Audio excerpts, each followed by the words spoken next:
Hey guys, welcome back. So this is a 2v2 team game. Myself and the old monk are playing together, and I'm playing as the Persians. He's playing as the Gurjaras, and the idea is to try and abuse the herdable into the mill, get extra food bonus, whatever you want to call it.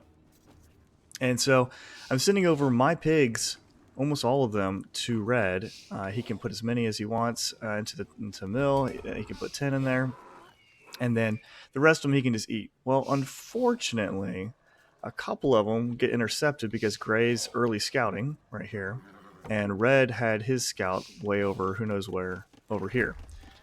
If he had had it over here, he could have kept him protected. I actually didn't even realize that two of them were stolen until watching the replay.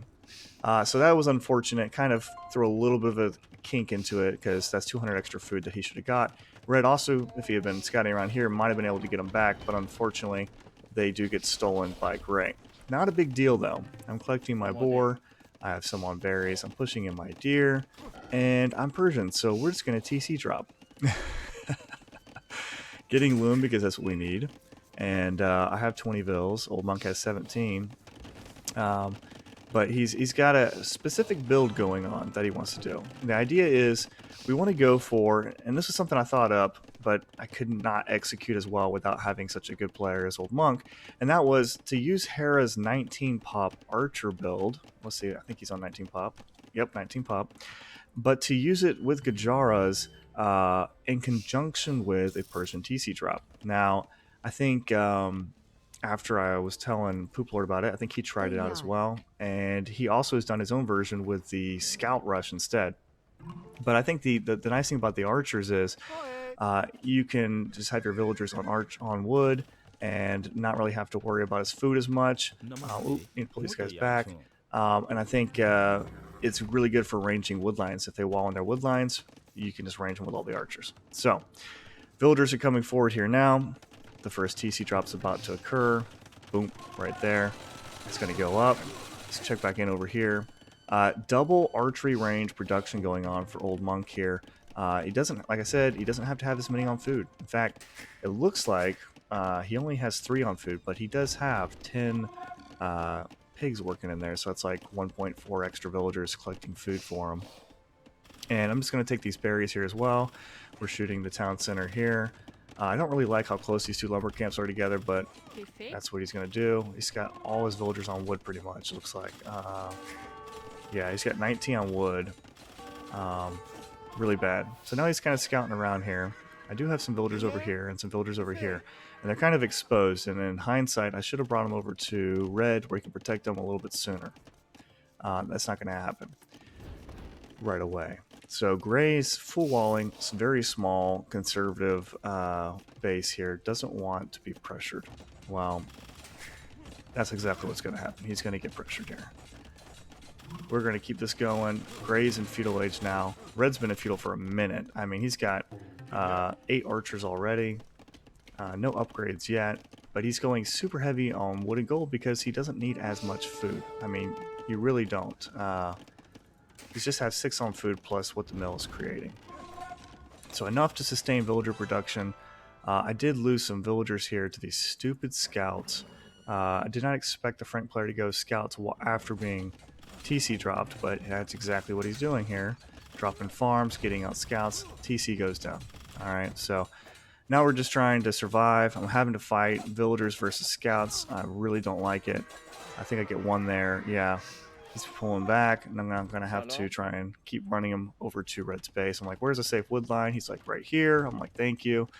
And red could be engaging a little bit sooner, but it also would kind of show our hand. So he's got 10 archers here. We've got +1 on them. For fletching, I mean. And you do have to worry a little bit because Gray is Vietnamese, and they have the tankier archers. Now, it's not a big deal early on, only 36 hit points versus 30, so just 6 additional, but you know, it still makes a difference. They can last a little bit longer. And he doesn't have a TC yet. He's building a TC over here, scouting around trying to figure out where it's at. I do have the most villagers actually because I'm still in Dark Age. And he started to come forward, ended up coming back, so the scout. And, I mean, that's a lot of archers for red. He's got 16 military now. I mean, not bad, right? Not bad at all. Now he's coming forward with these. I don't know if he's going to engage or not. He will. It looks like red's going to do a pretty decent job forcing him away. Yeah, all those scouts just down the toilet. Now, I wanted a little bit of archer support here. I feel like if we could have got red's archers over here sooner, all of this would have died. All these villagers could have been cleaned up. He could have been trapped in there. But we did have to worry about if red lost his base from grave pressuring him, then we'd really be in a world of hurt too. So it's kind of like a balance, you know what I mean? Trying to figure out, is it better to go forward or is it better to stay home? He does have 19 there, a total of 20 of them with his scout running around. And gray only has 8. So both have fletching though. I'm like, his TC's right here. And then I'm like, you know what? Just gonna delete it and rebuild it. Oh man. And red is coming over to me now. A little bit earlier, I think it could have been a lot more effective, but still. He's coming over now, being chased by some bears. 2 of them actually. And there we go. Good engagement for red. Gray can't do anything with that. Loses his entire army for really nothing. KD is 12-1 for Old Monk. Like, that's fantastic. My base is a ghost town. I think I stole a pig, taking some deer here. He's just gonna go ahead and pop his archers in there so I don't have to idle all of my villagers. Which is fantastic. Old Monk is now in Castle Age. And so now he can make a decision. He can either go into full crossbow, or he can go into full elf archer. I think what he does is, I think he gets the crossbow upgrade for his current existing archers, but then wants to go into elf archer. And just, I mean, all this right here, all this pressure is just really keeping blue from being able to do a lot. So he makes the sneaky escape here. I wish I had had a little bit better field of vision all over here. Could have prevented this, could have punished this really hard with archers. And I think I actually need to be careful. Only has 7 with their crossbows now. Okay, you can take that. Yep. The funny enough is the Vietnamese actually have 1 extra hit point than the crossbows, and using the numbers too. Oh man, that's actually not as good as I was expecting. Oh, and he got crossbow. Well, at least he took the fight before the crossbow came in. But now we got elephant archers coming out. And Old Monk's just transitioning a lot more to food now. And I'm going heavy into food myself. Now, as Persians, I do get... Oh, actually, both players get +2 attack versus archers if we go into knights. I don't think... Gurjaras don't get knights, but... I can't remember if it's knights or stable units. Yeah, knights, so it doesn't help him at all, but it'll help me if I can get knights out. Which ultimately was my plan, get knights out, but you'll have to see what happens with all that. Elephant archers chasing these guys away. Now here's the thing, elephant archers are great against crossbows, but they actually die to skirmishers.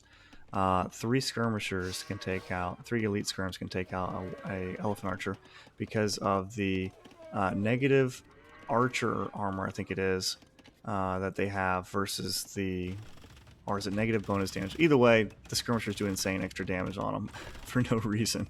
Actually, I think I may have ejected him a little bit there by, yeah, or maybe he did it himself, I can't remember.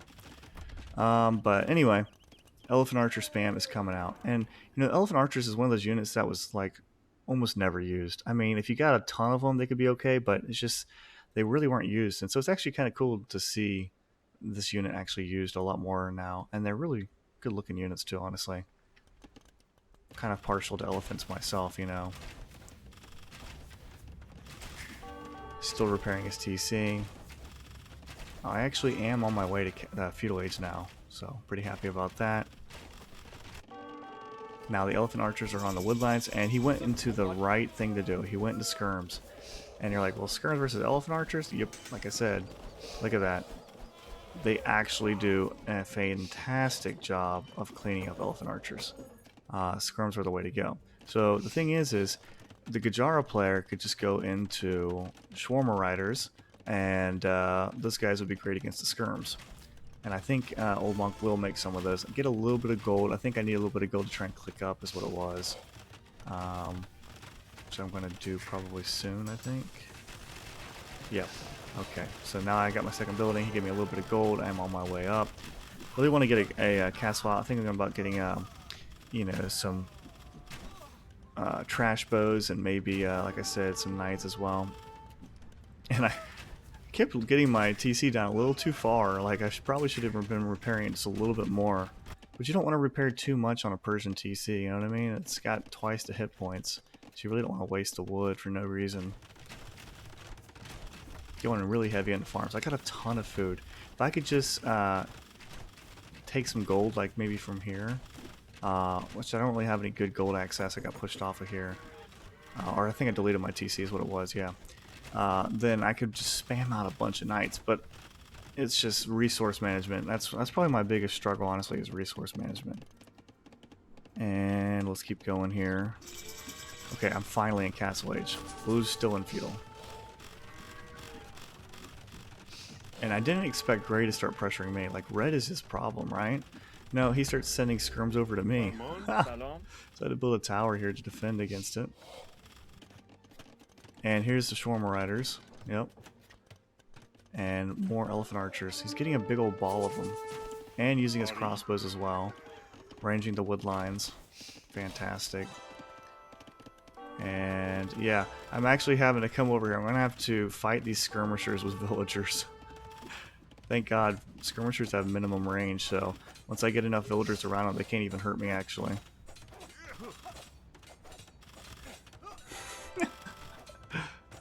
Imagine having a spear and a shield and getting beaten to death by a dude wearing pants and a sword and a girl in a dress with a sword. Like, ridiculous.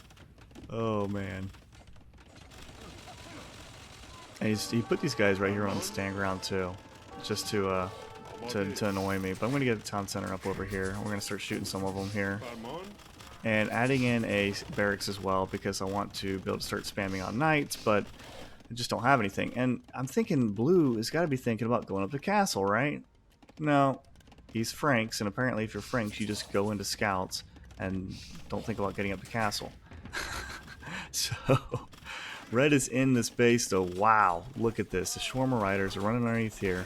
It doesn't matter. They're taking out skirmishers. They don't care they're underneath the town center fire. Who gives a crap?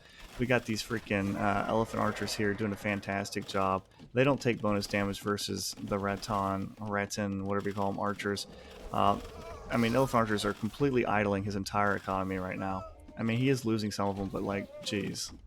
Look at this. We'll shoot him. There you go. Completely idle. I mean, he's got 35 idle villagers right now. That means only 20 of them are working. And Blue's coming in here, like I said, with these Frankish scouts. He's got some armor on him. They're 54 hit points. And really doing a hell of a job on forcing me to react and not be able to do what I really want to do. Now, I did take some safe gold over here now, finally. So I have 3 TCs, and I have plenty of food in the bank. I'm getting pushed back by 4 scouts. And 3 skirms. So aggravating here. I'm like, if you could just clean this up right here, I could really boom. I'm trying to get knights out, man. But these freaking skirms, I had to get a couple of spears out, actually. But, I mean, look at this big old ball of elephant archers. I mean, we're looking at 66 villas for him, 69 for me, 39, 40 for Blue, and 57 for Gray now. And Gray calls the GG. I mean, his eco's been suffering for a while. He can tell by looking at the score that Blue has been struggling pretty bad too. So he decides to call it. Blue is still running around here with these scouts. I'm like, dude, why? And I'm just like, you know, I'm going to just solidify my base here, build a castle. There's really no point because at this point it's 2v1, but I think Blue resigns pretty shortly after. There you go. Yep. And there you go. So Could have been done a little bit better. Yes, I think this was our first or second try doing it. Things I would have done a little bit better is coordinate the archers arriving around the same time as the TC drop. If you're walled at home and you can get like 10 archers with fletching, whenever I TC drop and then you can range the wood lines, like that guy's dead. There's nothing's gonna save him. Uh, Granted, you will give the other player a little bit of a boom because he hasn't been phased by anything, and you're on 19 pop originally, and I lost my TC for a little bit because I'm TC dropping. So it is risky, but if you can completely annihilate the other person, I feel like even if one of the players takes some damage, that it'll still be a 2v1 and it can easily take out the other guy. But other than that, I think it was very well done. I'm glad I had Old Monk here to do it with me. He's much better archers than I am. I had tried doing it where someone else did the TC drop and I did the archers, and I'm not as good as archers, and the guy I was playing with is not as good with TC drops, and it was kind of like hit or miss whether we actually worked well or not. But this actually worked pretty well. So anyway, there you go, the Gurjara 19 pop archer build with the Persian TC drop. All right, guys. Well, we'll catch you later.